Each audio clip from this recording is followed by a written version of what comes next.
let's finish up this chapter and I can give you my thoughts. Has this chapter done what it needed to? We'll find out eventually. Where were we? Oof. Okay. Yeah, they're heading over to the food area. Food, huh? I could go for a little something. Good. Because otherwise I'd have to call the medics. You might be dying. Check my phone as she scoffs. It's a little late, but sure, I'm down. Down to not get anything, that is? I probably have a 5 out of my name right now. That's 5 rat dogs, and I don't know if I can consciously debate myself like that. Oh, debate. Let's just debate. Oh, well, come on then. They went this way. Olivia rams her way through the patchy crowds on the way, and I follow in her wake of destruction. The snack bar is a world away from the rest of the arcade. Bright tiling, fluorescent lighting. The works. Let's put on something a bit better. That's good enough for now. Damien got himself 2 slices of pizza and placated Liz's disappointment by offering to pay for hers. He extends the same to Olivia and I, which I accept. Shame cannot beat out my hunger, so I'm sure to vocalize how appreciative I am. Olivia gets a basket of wings doused in sauce that, if the smell's any indication, is 90% vinegar. I go with the El Clasico. Chicken tendy, said Dr. Taro. Not a bad choice. Even if I'm not in the soda, I wouldn't take that, but chicken tendies! I've been a good enough boy to... Inko would never say that. He would never say that. He's too soft. We take at the table at the center, and I do my best to not touch any of the slightly tacky surface. Well, Liz and Olivia and I sit while Damien heads back into the fray. Pizza slices akimbo.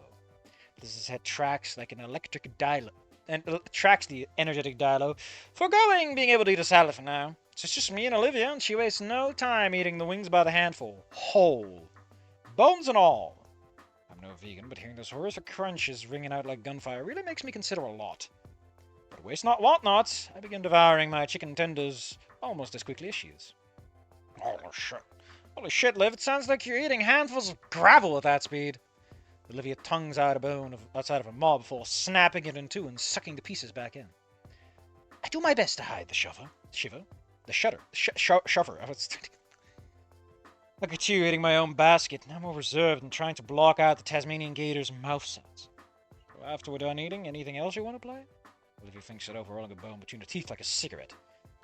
It only looks like a finger bow. I show myself over and over. Dunno, basically all I wanted to do by now. Damien's probably got another 20 minutes in it before he burns out, so I'm cool to hang out here unless you want to do something. I mulled it over, but there aren't any cabinets I took interest in while we were walking through. I do want to challenge Olivia to Jurassic kick some other time. Maybe after I cheat with some at-home practice. But she's had enough of that for the day, no doubt. Nah, I'm hitting my limit right there with you. Had fun, though.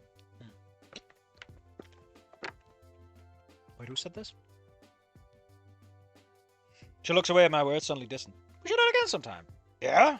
Yeah, of course. Looks like everyone had fun, and I've only got this year left for high school hijinks with the homies. She looks a little surprised at my suddenly candid remarks, and I decide to make it clear. It's fun hanging out with you, Olivia. Liz, Damien, but... You know, we just got that gravity, connection, spark. Oh, shit. Well, and all is all easy to hang. The sauce-stained lips curl into a smile. That's just lipstick, man. As she pauses, feeling fancy. Besides, I can't help but feel like Liz wanted to shake out like this. What do you mean? You know, us split up like this? She's hanging with Damien on Damien's every word and action, despite having a sort of annoyance at how he acts. She's having fun too, I guess. But that's definitely because of him. Fun fact, again, the Ophinia thing I have planned, where the whole alien and space and contact thing does in fact go into the angle of like Liz is sick and tired of Damien. I got another thing that I'm kind of workshopping, where Anon and Liz hit up, and part of it is like, oh no, Damien's gay. I don't know where he got the idea that we're friends. Like, I'm babysitting him if anything. The time.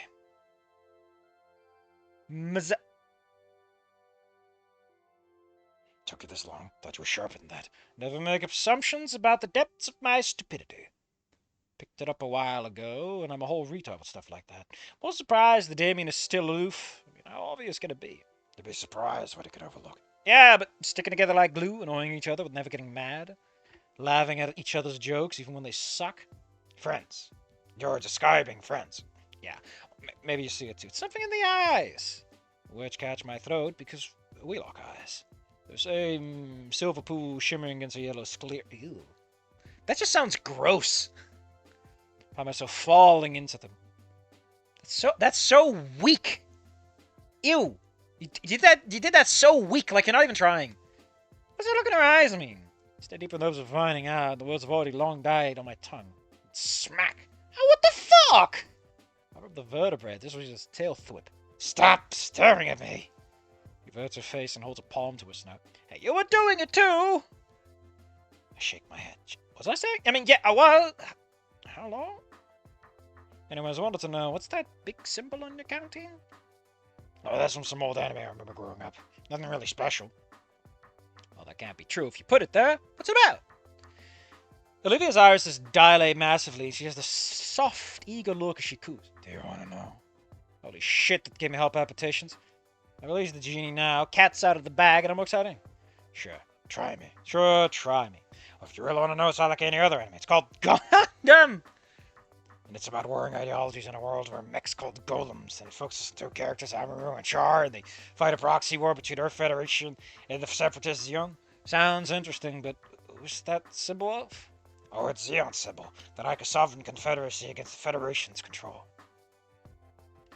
You have a fictional confederacy symbol in your canteen and practice online segregation. Anything else you'd like to Freudian slip?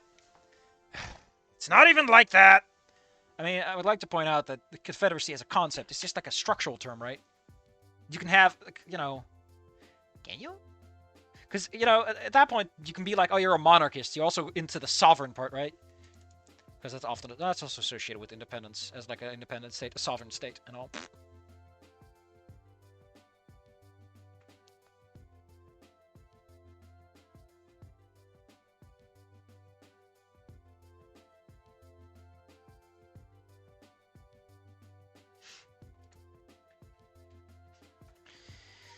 Olivia's as animated as she's ever been now, constantly gesticulating and swapping positions. You see, in the original series, it does kind of make them like generic fiends, but Char's really cool. Sion's really well intended as the freedom fight. Was really well intended as freedom fighters before Char's dad was killed, and asserts that he became Char. Char became Char. What was his name for? Cass Vault. But shut up! It doesn't matter. Ugh, my ear. I sit back and let the gator go rant. I'm sure if I'm more interested in the premise or her wellspring of passion talking about it.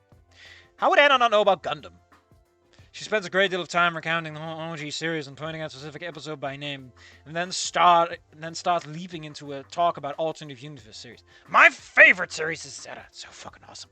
Follows up the world left behind by the original Gundam series and shows that while Zeon were a bunch of fascist, power-hungry despots, the original criticisms of the Earth Federation were founded. But after the war, the Federation got increasingly paranoid and formed Titan, a group of peacekeepers who really became a sort of secret police and then total full-force fascist government. It's a great lesson how governments can be easily corrupted from small choices to power grabs. Power grabs are like not small things, man. Lord, let's go. Can't talk. Just gotta find the right topic. I smile and nod the whole time as she wildly tries to sell me on the universe, not knowing I already am. Oh, he does know. It gives Char a new role because he's left empty after getting his revenge and being forced to change identities. Lives again as Quattro Bagina. He's a loser wreck with nothing in his life anymore, and only then does he find this dude Camille and sees this massive injustice the Federation is doing. Does he decide to fight for something again and live to his father's original ideas? It's kind of hopeful as Char battles himself and his past to constantly be a better person. What about Ramune? I asked, keeping it up. It's Amuro! Him and the Federation are also given a low license to see that the Federation does have a bad side. That's where in the OG, where they were maybe inefficient and ineffective as a government or worse, Zeta says no, screw that, they're fucked. Not beyond repair, but if someone does need to make some drastic changes to them, especially with how much power Titan as a splinter group has now. It also draws that Amuro, being a child soldier, has really affected him and he's left in a situation as Char, but having so much rage and hatred for all the things left unsaid between the two, and despite how Amuro fighting the good fight, his government just became a thing that he was fighting, branding him as a traitor as soon as he's critical of it. Ugh! The beginning shows Amuro is incredibly jaded and nihilistic, thinking nothing can get better. But then a rebel group led by Camille and Char shows him hope still exists, and he slowly begins to believe in people again. Is she out of air yet? Do cicadas have a hidden areas? I mean, they can't hold their breath, right? Does that work for talking? Probably not, but hey. Oh my god, Camille. He's such a good showing of a gentle, nice protagonist that wants everyone to get along with, learns that life is hard, and the inability to understand people, that the ability to understand people and empathize with them can only get you so far when the other side isn't willing to do the same. And you have to fight for your freedoms and justice, but not lose yourself in the war you wage. Stand in for your ideals and be proud. So this effectively is the conversation that probably took place with Inko, but we just skip over everything in the actual game. But, it's a lot. Sounds cool as hell, though. Do you think that's cool? You would love the other series, too. Probably not Skilled Orphans, because it's kind of made compared to the others. Oh, there's one called Mobile Father D Gundam, and it's way more like a giant tournament arc between New Earth colonies and an abandoned Earth, and my heart is fit to bursting, and my smile feels like it's about to break my face. This alone makes it all worth the pain so far. Oh, I would have done it again even without this happening. I've had this up several times since she starts throwing around Universal Century, after Colony, post-disaster. She rapidly shifts between series explanations. Apparently, there are timelines in which the shows take place, with only a few recurring ones, like OG and Zeta in Universal Century. In the Universal Century. Now, those wild Japanese. What will they think of next? Isn't this the MCU? Isn't this what comics have always been? And in the end, he finally admits, and it's one of the best romances Gundam's done, and after minutes on end, something finally stops her with a frog in the throat. You good? Nothing. Voice becomes gravelly as her throat must have finally run. How was it ever wet? Need a top off? I can get it real quick. I'm good. She drains what's left of a canteen in one big gulp. And it occurs to me just how long it's been since I've seen her so desperate. You saw it today, right? Better?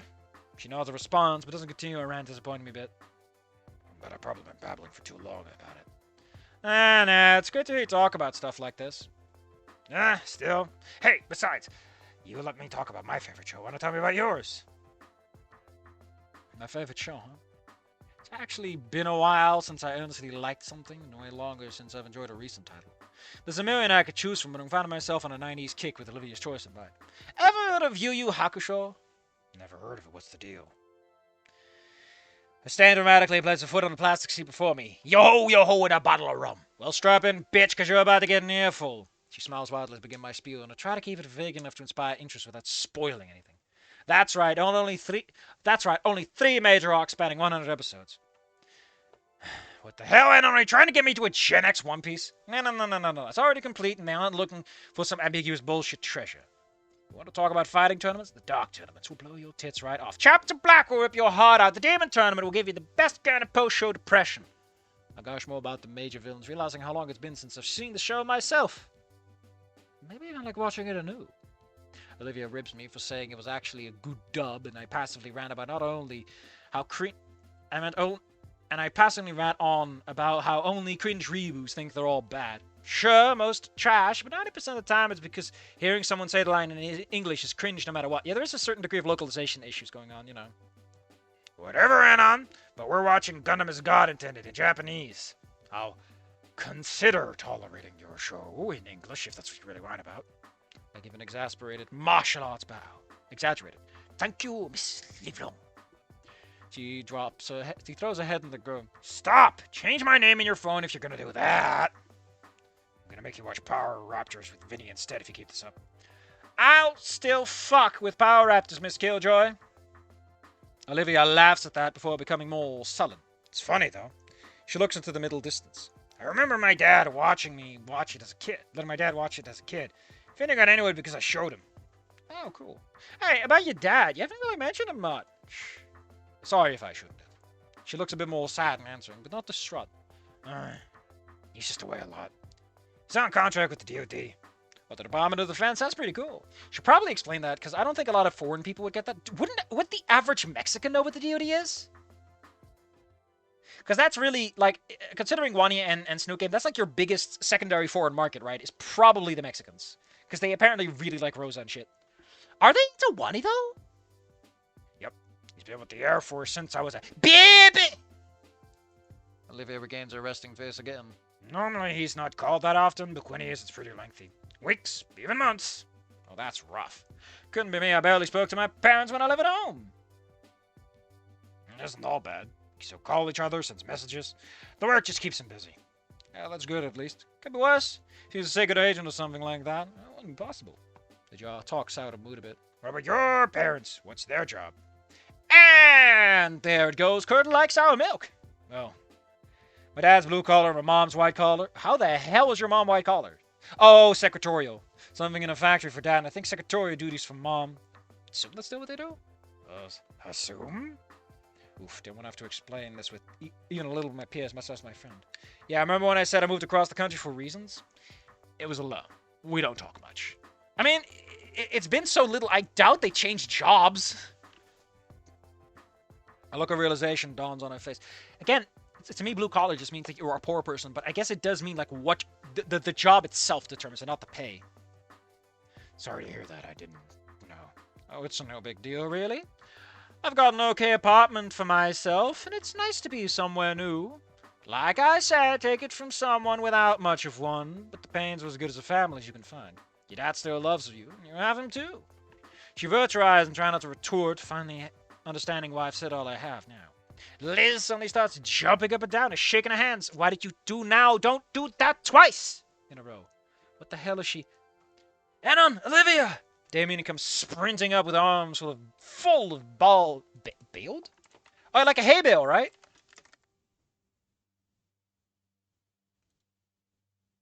Oh yeah, how weird. How quaint. Apparently that is a verb, and you can use it to describe something. The serpentine tail of them trailing after him, the classical way. Bulletproof attitude and luck is right. Man, this is bullshit. Maybe there's something to putting out positive vibes and being treated in kind by the universe. Nah, fuck that. Damien got the jackpot at Megalomillionaire. This is like 1,000 tickets. I'm gonna see what this gets at the press corner. Come on! Holy fuck! Some dudes get it all. Alright, yeah, you done, Olivia? Could have eaten more, she grumbles, ultimately pushing back from the table and following Damien's trail. Same, gotta go. Same. But yeah, let's go. Let's go. Oh, yeah! Damien plops his hoard of tickets onto the counter at first before being reminded by the teenage clerk they need to be counted first. He rushes off the gentleman as quickly as possible, the rest of us taking stock of the prize offerings. I quickly settle on the fact this place is a ripoff. The small video game consoles on the top shelf for several thousand, but not much else within 1,000 tickets, and I made a cheap Chinesium. That's a great term, actually. Chinesium. The fresh garbage from China made en masse for cheap, just for, like, completely being forgotten. Waste. Before it's even finished being made. The entire counter was filled to the brim with gag items, small accessories, candy, and the like. What's he getting? Probably the mini RC car or the plasma globe. Olivia asserts instead, he's gonna get a handful of candy and let us have the rest.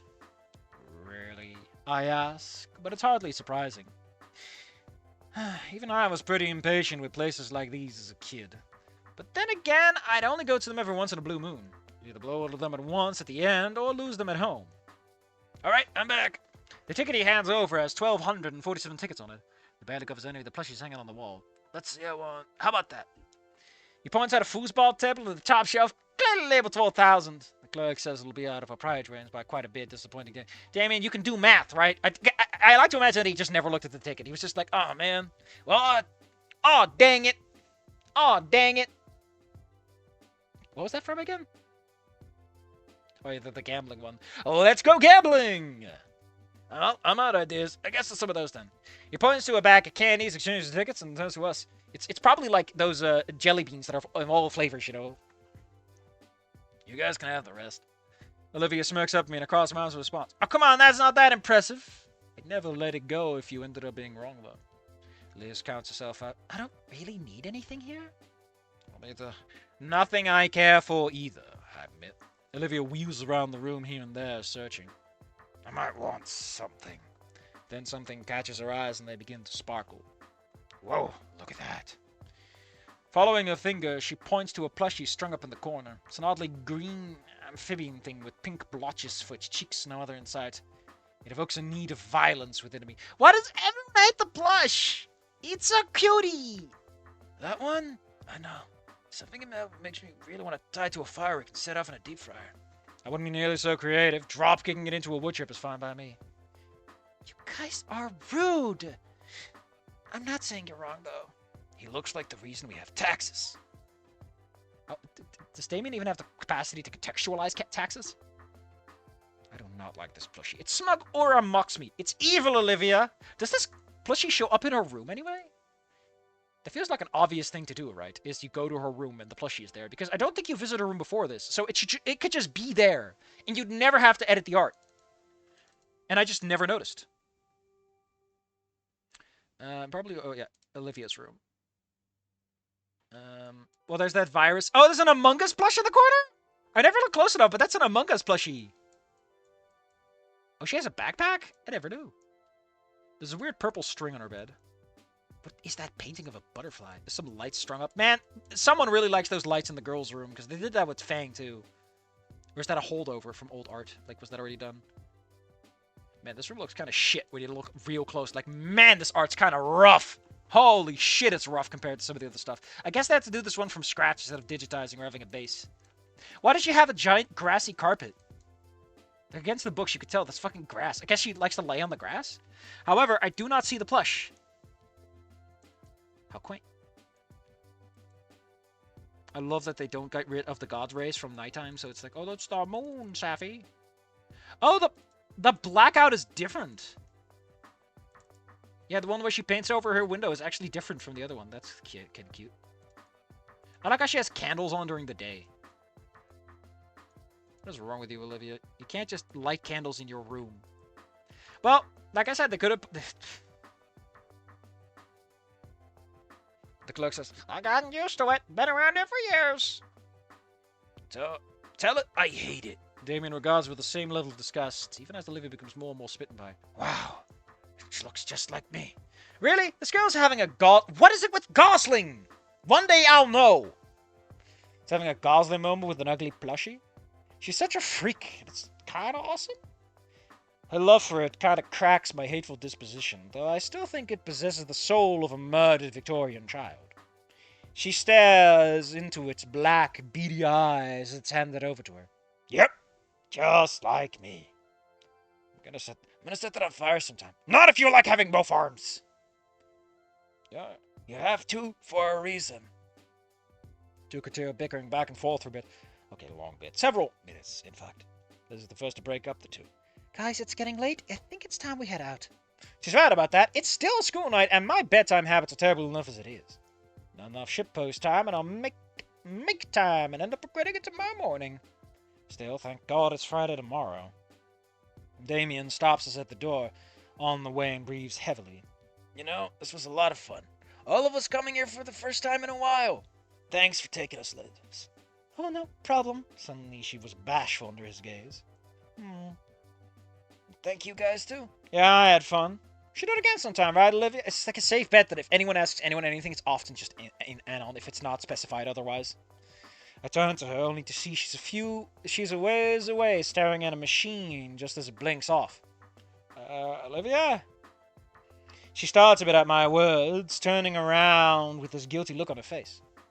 I look at the machine beside her, and it's a love test. Oh, really? She must have used it, but I didn't catch the rating she got.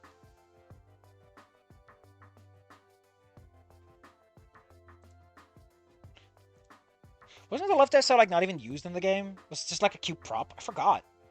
I forgot! I'm so dumb. Please, I'm fired. I'm fired. Send me to the pits, to the gulag.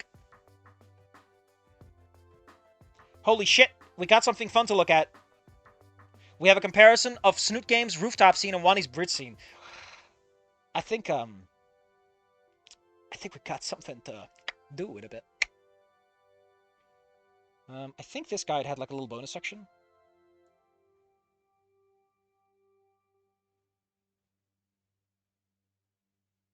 It does not change anything at all and is always burning. Yeah.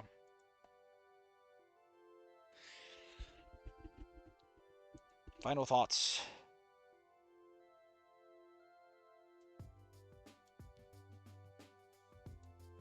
Alrighty tighty. We're almost done anyway, and I'll tell you what I feel about this chapter. Oh, you know those things are scams. We're heading out. She seems to relax at my words for some reason and rolls back up over to the group as we leave. I was a bit mad about the idea at first, but I'll admit it was worth it. And with Olivia's words, I have to silently agree. Damien begins threatening the creature in Olivia's arm once again. Once we're in the car. This time I made the whoopsie. Liz asks for my address to drop me off, and I give it to her with thanks. Damien eventually settles down, lying back and closing his eyes. Even though he can be drained, I guess even he can be drained, though it is quite the feat. Looking at Olivia, she basks in the orange sunset, cradling the stuffed thing so sweetly. Her eyes are lidded, and there's an ever-present smile on her mauve with no signs of fading. The city lights begin to flick on, illuminating the buildings all along the skyline. It's so picturesque. I don't know if I can bring myself to bother Olivia. Oh god, I read that without paying attention. She's probably sick of me after today anyways, because I was thinking about things. Clinging to her like I did. Still, I guess we both had fun. A warm feeling developing in my chest at the thought. Enveloping my chest at the thought. Would you say it's like a cloud, or a hug, or like anything? At some point, she just closed her eyes. Not fully asleep, I think. But it gives me enough time to pull out my phone and adjust the settings to make sure the sound won't go off. I snap a picture of her and full out endangers my life. But I don't care, it's a good shot, if I do say so myself. I'm a photographic genius if I do say so myself. Hold up. I need to know if I still have that line properly.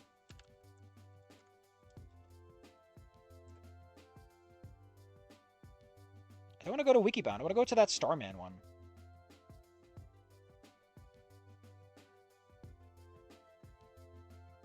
Here we go. Pictures taken instantaneously. I'm a photographic genius if I do so myself. Say fuzzy pickles. Is Wikibound a good one? Because I remember there's being a Starman one that has like really expansive text and shit. Whatever, man. I don't even know if it's Starman anyway. I'm just making shit up. Maybe it was Wikibound. Maybe they merged. Whoa. Anyway. But it's a better subject. It's a good shot, but a better subject. Getting home to my now empty apartment, it feels a little less terrible. I took a look at I took a piece of my friend's home with me. I don't feel so lonely after a day like that. Bit of a headache now, though. It must have been all that noise in the fighting game section. I pull a V in curiosity and begin surveying the posts. One catches my eye. Oh!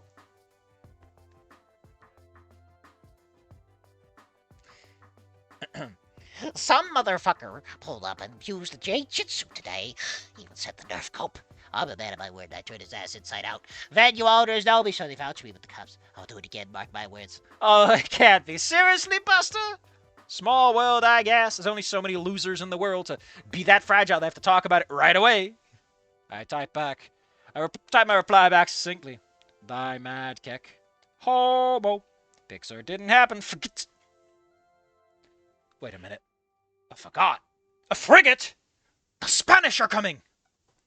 The thread gets no other traction before fading away. I mean, admittedly, it's kind of lame. You know, it's weak. Not that exciting. You already took the big shots, man. What is there left to have fun about? He's just a loser. I fluctuate boards a little bit, finally ending up on pole. Really? Roll?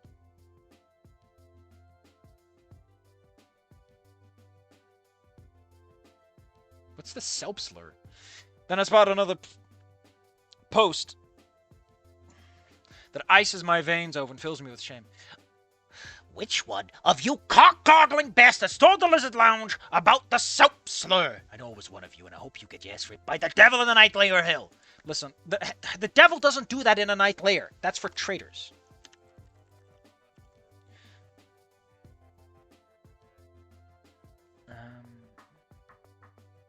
Spoon-eared long pig.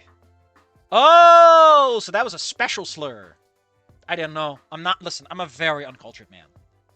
Forgive me, Anon.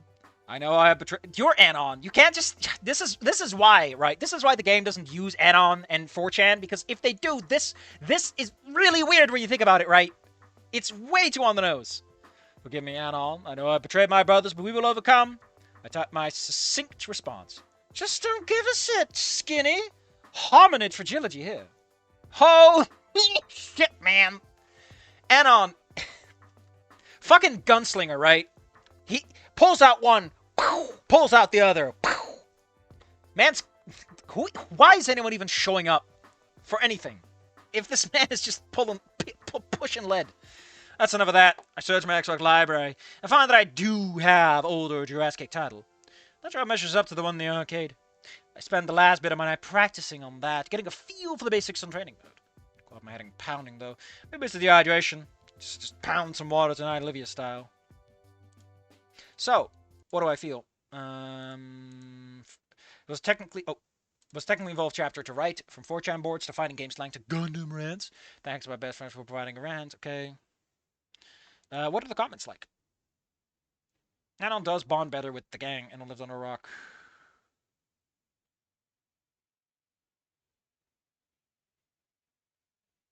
Anon casually became the CIA, jading the Mujahideen. Slurs of mass destruction. Oof. I don't get it, though. I don't get it. But I guess that's the point, right? No hot tarot girlfriends. 99% of shitposters stop pressing just before they get their hot tarot girlfriend. Oh, ain't that just too true?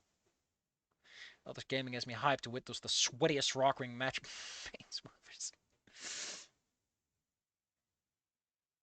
The only thing that I see is kind of a major waste is the fact that Anon's full name is not used for a major comedic note. His name is literally Anon Emus. Like, luckily, no one even remembered my name was attached to the piece and week-long campaign of searching. Oh, luckily, no one even remembered my name was attached to the. Everybody thought the painting was submitted anonymously, and finally, my stupid name that my super parents must have spent so much time with it was useful for something. Oh, that's actually so clever. Armageddonus. You deserve a high five to be cashed in whenever you have the opportunity, because that is so clever. I'm surprised. Oh, he has a succession. The thoughts were someone else. No, it's a different person.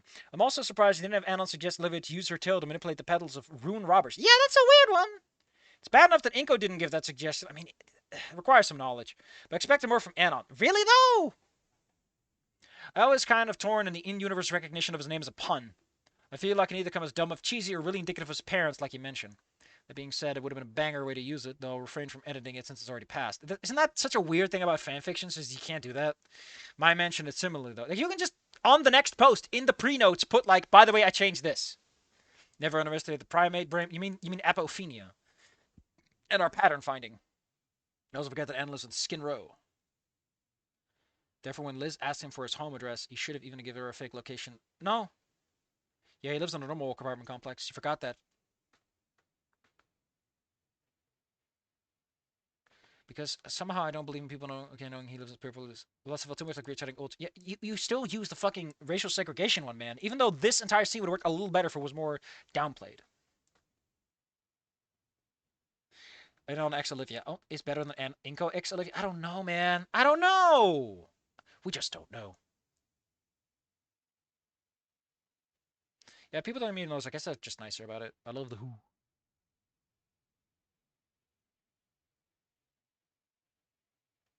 Nothing too exciting here. But I'm going to give you my full opinion. I think this is what I want to see, right? It's a little more Anon. It's a little less Inko. It's a little more Anon. Which means the next chapter has to carry it all, which I guess is that Anon is sick. Gosh, I wonder what they're going to do, because Anon does have the E1 vibes, right? So you could just reference that. It's also a really short chapter by the looks of it. Yeah, we'll work with that. Anyway, I'm going to go read that other thing. Probably after dinner. But for now, yeah, I think Wani Kiss has actually found its stride. I hope so. However, this also means that to anyone who ever wants to read this, I might just tell them to start at chapter 7. Because the rest isn't that important, all things considered. And like I said, if it's not the most interesting point in your character's life, and I don't give a shit about this, and it's not different enough for fanfiction purposes, fart noises.